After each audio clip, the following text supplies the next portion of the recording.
Kaya nga, hindi ko na tinikman muna ang donuts. Baka lumakas din yung... Too strong. Masyado malakas para kay Jello Santiago. What a finish there for Bonifacio. Christian Pajarito not able to get it from that middle area.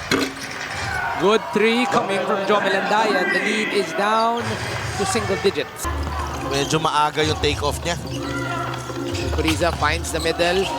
Moon deep but good. Christian Pajarito on the post. Well defended by RV Burgey. Forces the issue. Putback is good for Christian Pajarito. Minsan, Joe Melandayan. Ligues with the recovery. Gerard Wilson. Deep down low. Turnover. Darrell goes to Jello. Medyo malalim. Was that a travel? No. Edmund de la Cruz cleans it and gets the putback.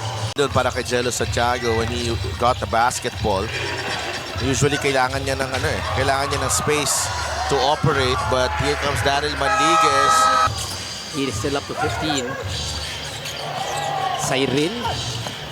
Kick out, Lian Martel. Straight line and in for Lian Martel. Looked good as soon as it left his hands again.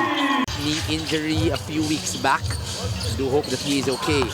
Santiago on the drive and the lay for Jello Santiago. Post Alabanza.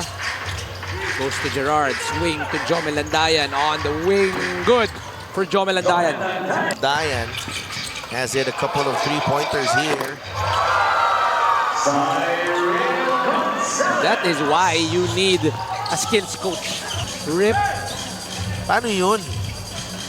Kasi yung high rip Kasi abot pa rin ng mga tao eh. Kasi ako life coach lang ako. Hindi ako basketball coach tama. Tap. 6 seconds remaining. Errol. Fakes. He drives. Off-balance shot. Cyril, hindi na nakita yung oras, and that will end the quarter. A 16-point lead in favor of the Voyagers.